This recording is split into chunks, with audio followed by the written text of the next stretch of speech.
Hello Mabuhay, welcome back to another rant episode from ARS, and today, I am gonna rant on, oh boy, everyone should know and avoid, copyright infringement, and you guys have to spread the word by resharing this video, okay, and also, this rant mostly applies to large-scale copyright infringing activities, not ordinary citizens, who just merely taking such materials for themselves for limited personal non-commercial use. So, no more fidgeting, without further ado, let's start the rant. 5, 4, 3, 2, 1, go. Oh my god, where do I start? Let's be clear about something from the start. Copyright infringement is a serious issue, but the way it is often discussed is deeply misfocused. The real problem is not private citizens acting quietly for personal use. The real problem is large-scale, deliberate piracy operations that are designed to exploit creators, bypass the law, and profit from content they did not legally or ethically make or own. If we want ethical enforcement, we need a proper and ethical clarity, because instead of going after the real offenders, enforcement keeps swinging at the easiest targets. And do you know what copyright is actually supposed to do? The copyright law exists to protect their creators, period, not to terrorize ordinary people, not to scare students, fans, or private citizens as if they were criminal syndicates. And yet here we are, watching the law being used like a blunt weapon instead of a precise tool. That is not protection, that is negligence, and the actual real villains of creators of copyrighted content are the large-scale piracy operations for purposeful profit flow of distribution. Let's stop pretending we don't know where the real actual damage comes from. It comes from massive piracy networks, sites that deliberately steal new content, repackage it, monetize it with ads, subscriptions, trackers, and malware, and make serious money off work they never legally or ethically created. These operations are not confused fans. They know exactly what they are doing, and it is absolutely enraging that they often stay online while ordinary people get threatened.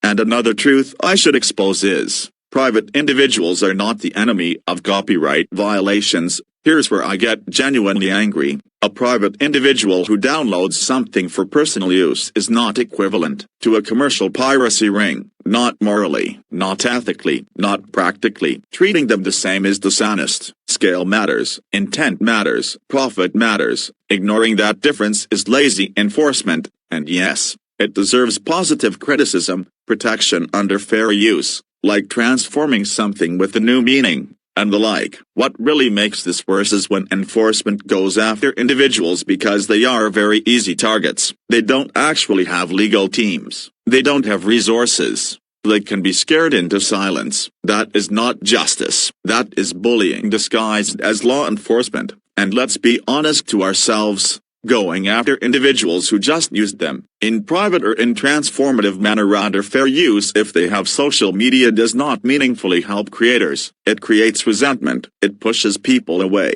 it damages trust between audiences and the creative industry. If the goal is to protect art, then why are the worst offenders still operating freely? And yes, this part matters. Large corporations often drive enforcement decisions, not individual artists. That doesn't make enforcement automatically wrong, but it does mean we must question motives. When copyright becomes about control instead of protection, it stops being ethical, and that shift should alarm everyone. And now, let's talk about the real threat, industrial-scale piracy. Let me say this again, a different wording. The real offenders have organized piracy networks, torrent hubs and streaming sites that monetize stolen content through ads, subscriptions, data harvesting, and malware operations that mirror legitimate businesses while paying nothing to creators. These are not accidental violations. They are planned, deliberate, and profit-driven. This is where enforcement, lawsuits, and takedowns should be focused, because this is where the real damage actually happens. And do you know why private personal use is not the same thing as commercial piracy? There is a critical ethical difference between mass distribution and private, non-commercial use. A private individual who downloads something for personal viewing is not running an operation, not monetizing it, and not competing with creators at scale. Lumping private citizens into the same category as piracy enterprises is intellectually dishonest. The next part one should tell is that fair use is not a loophole. Commentary, criticism, parody, education. These are not abuses of copyright. They are legally and ethically protected activities. When enforcement ignores this, it doesn't protect creativity, it suffocates it. And honestly, watching that happen is exhausting. Now, what ethical enforcement should look like? If enforcement were honest, it would focus on 1. Monetized piracy platforms, 2.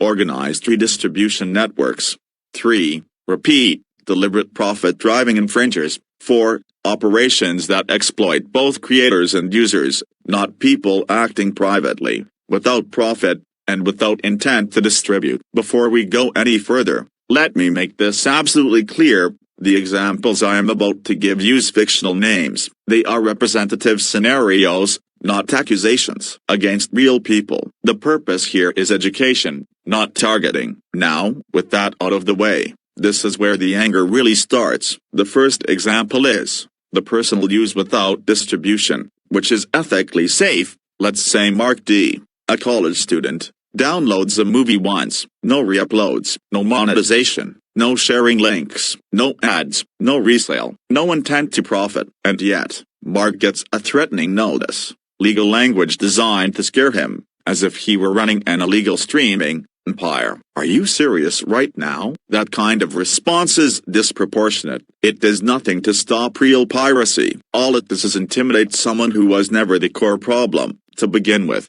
The next example is commentary under fair use, especially on social media. Now consider Anna R., a YouTube reviewer. She uses short clips for criticism and analysis. Her video transforms the content. It adds value. It is commentary. And yet, claim, strike, takedown. This is where I get genuinely angry. Fair use is not optional. It is not a favor granted by corporations. It is a legal right. Ignoring that is not enforcement. It is actually a legal document or reporting tool abuse. The third example, oh boy, the real violation. Monetized piracy network. Now let's talk about Stream Vault HD. Even if this is a fictional example, but you get the point. 1. Hosts thousands of stolen films. 2. Runs aggressive advertising. 3. Pushes subscriptions. 4. Tracks users. And 5. Generates steady revenue. This is deliberate. This is organized. This is exploitation. And somehow,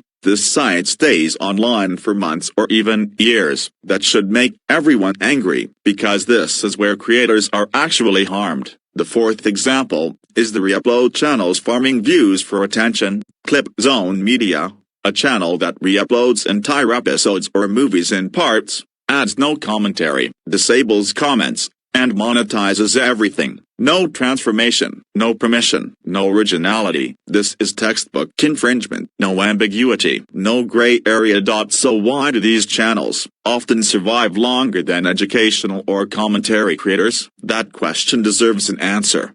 The fifth example is fan preservation versus exploitation. Now consider Leo S., a fan who digitizes an out-of-print VHS that is no longer sold or accessible anywhere. No ads, no monetization, shared privately or archived for preservation. Is this ideal? Maybe not, but equating this with a commercial piracy ring is intellectually dishonest. Intent matters, context matters, scale matters. Pretending otherwise is lazy enforcement, and it's not ethically okay. Never. The sixth example is the corporations weaponizing automation. Here's where my frustration turns into outright anger. Automated copyright systems. Bots do not understand context. Bots do not understand intent. Bots do not understand fair use. And yet, these systems are allowed to issue strikes that can destroy channels, careers, and archives with zero human review. That is not protection. That is negligence at scale. And now, who actually pays the price? Sadly, those innocent people, which I will list down now. Who gets punished most often? Small creators, students, educators, reviewers, and archivists. not the large piracy networks with legal buffers and mirrors. That imbalance should outrage anyone who cares about ethics. The problem is not copyright law itself. The problem is how it is applied. When enforcement ignores intent, ignores scale, ignores profit, and ignores fair use, then it stops being justice. It becomes fear-based control. So in conclusion, copyright law should not be a scare tactic. It should be precise, fair, and targeted. If we keep attacking the wrong people, we are not defending creativity, we are undermining it. And until enforcement gets that right, this frustration is justified. If we actually want to protect creators, then enforcement must grow up. It must stop pretending that everyone is equally guilty. It must focus on real harm, not convenient targets. And that's all for this video.